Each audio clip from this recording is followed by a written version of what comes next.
اعوذ باللہ من الشیطان الرجیم بسم اللہ الرحمن الرحیم۔ السلام علیکم ورحمۃ اللہ وبرکاتہ۔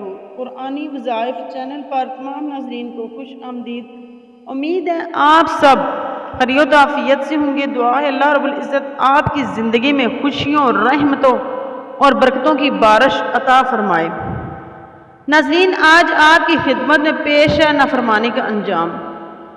حضور اکرم صلی اللہ علیہ وسلم فجر کی نماز کے بعد اصحاب کرام رضی اللہ تعالیٰ عنہم سے دریافت فرما لیا کرتے تھے کہ تم میں سے کسی نے کوئی خواب دیکھا ہے؟ اگر کسی نے دیکھا ہوتا تو آپ صلی اللہ علیہ وسلم اس کی تعبیر فرما دیا کرتے تھے۔ چنانچہ ایک مرتبہ جب آپ صلی اللہ علیہ وسلم نے صحابہ رضی اللہ تعالیٰ عنہم سے دریافت فرمایا اور کسی نے بھی خواب کا تذکرہ نہ کیا تو حضور اکرم صلی اللہ علیہ وسلم نے ارشاد فرمایا کہ آج میں نے ایک خواب دیکھا ہے کہ دو آدمی میرے پاس آئے ہیں جو میرا ہاتھ پکڑ کر مجھ کو ایک مقدس سرزمین کی طرف لے چلے ہیں۔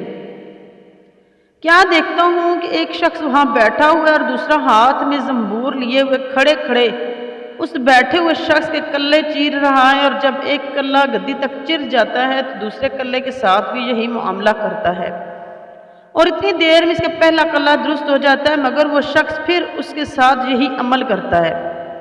یہ دیکھ کر میں نے دریافت کیا آخر یہ کیا بات ہے؟ تو دونوں کہنے لگے آگے چلیے۔ ہم آگے چلے تو ایک ایسے شخص پر سے گزر ہوا جو لیٹا ہوا ہے، اور دوسرا شخص اپنے ہاتھ میں ایک بھاری پتھر لیے اس لیٹے ہوئے کے سر کو نہایت بے دردی سے کچل رہا ہے۔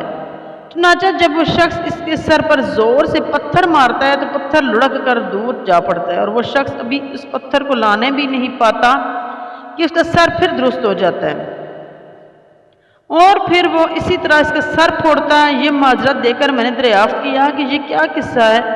تو دونوں کہنے لگے آگے چلیے۔ جب آگے چل کر ہم ایسے غار پر پہنچے جو تندور کی طرح اندر سے کشادہ تھا اور اوپر سے تنگ، جس میں آگ دہک رہی تھی، اور بہت سے مرد عورت اس میں پڑے تھے۔ جب آگ کے شعلے بلند ہوتے تھے تو وہ سب اوپر اٹھا کر نکلنے کے قریب ہو جاتے تھے، اور جب آگ نیچے بیٹھتی تو اس کے ساتھ نیچے چلے جاتے تھے۔ یہ دیکھ کر میں نے معلوم کیا یہ کیا معاملہ ہے؟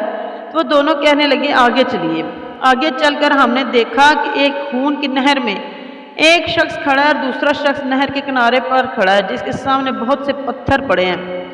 جس وقت اندر والا شخص نہر کے کنارے کی طرف آتا اور نکلنا چاہتا ہے تو کنارے والا شخص زور سے اس کے منہ پر پتھر مارتا ہے کہ وہ پھر اسی جگہ پہنچ جاتا ہے، پھر نکلنا چاہتا ہے تو پھر مار کر اس کو اسی جگہ پہنچا دیتا ہے۔ اس حال کو بھی میں نے معلوم کرنا چاہا تو دونوں کہنے لگے کہ آگے چلیے۔ آگے چل کر ہم ایک ایسے سرسبز شاداب باغ میں پہنچے جس میں ایک بڑے درخت کے نیچے ایک بوڑھا آدمی اور بہت سے بچے بیٹھے ہیں۔ اسی درخت کے قریب ایک اور شخص بیٹھا ہوا جس کے سامنے آگ جل رہی ہے جس کو وہ دھونک رہا ہے۔ پھر وہ دونوں مجھ کو اس درخت پر چڑھا لے گئے جس کے درمیان میں ایک خوبصورت مکان تھا۔ وہ دونوں مجھے اس مکان میں لے گئے۔ اتنا عمدہ مکان میں نے کبھی نہیں دیکھا تھا، جس میں بہت سے بوڑھے، جوان اور بچے موجود تھے۔ پھر باہر لا کر اس سے بھی اوپر لے گئے جہاں پہلے گھر سے بھی زیادہ عمدہ مکان تھا جس میں صرف بوڑھے اور جوان تھے۔ اب میں نے ان دونوں شخصوں سے کہا کہ تمام رات تم مجھے لیے پھر رہے ہو، آخر ان اسرار کی حقیقت سے بھی تو آگاہ کرو۔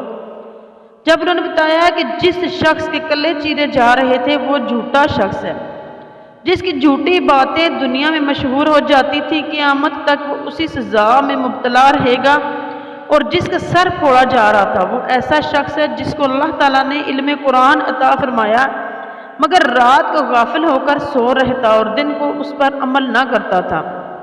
قیامت تک وہ اس عذاب میں مبتلا رہے گا، اور آگ کے غار میں زناکار پڑے اور خون کی نہر میں سود خور ہے۔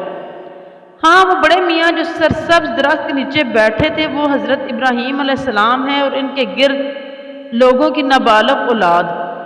اور اسی درخت کے قریب جو آگ دھونکنے والا شخص آپ نے دیکھا وہ مالک دروغہ دوزخ ہے، اور درخت کے اوپر والا وہ پہلا گھر جس میں آپ داخل ہوئے تھے عام مسلمانوں کا گھر ہے اور دوسرا شہیدوں کا ہے۔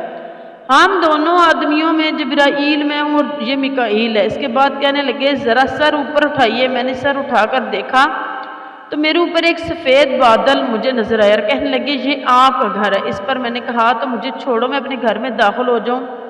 اس پر انہوں نے کہا نہیں، ابھی آپ کی عمر پوری نہیں ہوئی، اگر پوری ہو چکی ہوتی تو ابھی چلے چلتے۔